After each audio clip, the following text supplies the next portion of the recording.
কৈলাসহরের পুরাতন ডাকবাংলো থেকে রাঙ্গাউটি অবধি রাস্তার বেহাল অবস্থার কারণে রাস্তাটি চলাচলের অযোগ্য হয়ে পড়েছে।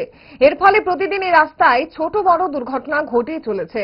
যান চালক সহ এলাকাবাসীদের পক্ষ থেকে কয়েকবার স্থানীয় প্রশাসনকে লিখিত এবং মৌখিকভাবে জানানোর পরেও রাস্তা সংস্কার করে দেওয়া হয়নি। এর ফলে গ্রামবাসী সহ যান চালকরা এক প্রকার বাধ্য হয়ে বুধবার সকালে 10:30 থেকে কুকঝাড় মুড়া দোকান এলাকায় রাস্তা অবরোধ করে বিক্ষোভ প্রদর্শন করে। অবরোধকারীদের দাবি, এতক্ষণ পর্যন্ত কোনো প্রশাসনিক আধিকারিক, জেলা শাসক কিংবা মহকুমার শাসক এসে রাস্তা মেরামতের বিষয়ে প্রতিশ্রুতি দেবে না, ততক্ষণ এই রাস্তা অবরোধ চলতে থাকবে। যতই রেপুটেশন দের কোনো হেলদোল নেই প্রশাসনের। দুর্গাপুজোর দু তিন দিন আগে এখানে কুমারঘাট থেকে পিডব্লিউডি এসডিও সাহেব এবং জুনিয়র ইঞ্জিনিয়ার এসেছিলেন। উনাদেরকে আমরা ঘেরাও করে রেখেছিলাম এই জায়গায়। তো এই জায়গায় ঘেরাও করার পর তিনি আমাদেরকে আশ্বস্ত করলেন যে আপনার লক্ষ্মী পুজোর 3 দিন পর ওনারা কাজ শুরু করবেন।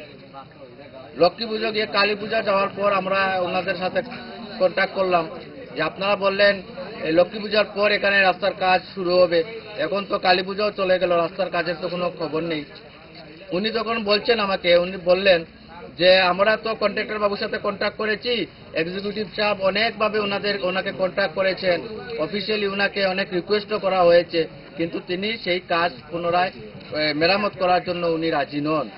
কিছুদিন আগে আপনারা দেখতে পাবেন এখানে কিছু গর্ত পাথর দিয়ে ফিলিং করার চেষ্টা করা হয়েছিল, তাও যেভাবে এস্টিমেট দেওয়া হয়েছে ফিলিংয়ের, সেই এস্টিমেট মোতাবেক এখানে কাজ করা হচ্ছে না। সেই ফিলিংয়ের মধ্যে অনেক ঘোটালা হয়েছে, যার কারণে আমরা এটা দেখে আমরা বন্ধ করে দিয়েছি।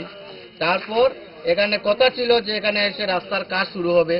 প্রথমে একটা ডেট দিলেন 16 তারিখ, এই গত 16 তারিখ, আবার ডেট দিলেন গত পরশু দিন 18 তারিখ, কিন্তু কত 18 কত 16 যায়, রাস্তার মেরামত হয় না। কিন্তু প্রতিদিন এখানে দুর্ঘটনা ঘটে। এখানে অনেক মানুষের অনেক কষ্ট হয়, বিশেষ করে মহিলা যারা আপনার ডেলিভারি মহিলা, ওনারা হসপিটাল যাওয়ার আগে এই টুকটুক বা গাড়িতেই প্রসব করতে হয়।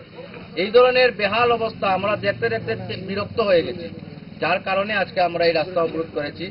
যতক্ষণ না পর্যন্ত এখানে কোনো আধিকারিক, বড় আধিকারিক আসছেন, তিনি ডিএম হোক বা এসডিএম সাহেব হোক, যিনি আসেন এসে আমাদেরকে সঠিক যেদিন কাজ করবে এই ডেটটা দিয়ে দেবেন, এই দিন আমরা এই রাস্তা অবরোধ তুলব। নতুবা এই আন্দোলন 1 সপ্তাহ নয় 1 মাসও থাকবে। আমরা এখান থেকে সরছি না। ইচ্ছে করে ডায়েটটা ভুলে রোলটা ফুচকাটা খেতে, কিন্তু মনে রাখতে হবে 5 দশক ধরে গ্যাস, অম্বল ও পেটের সমস্যার একমাত্র সমাধান গ্যাস নল।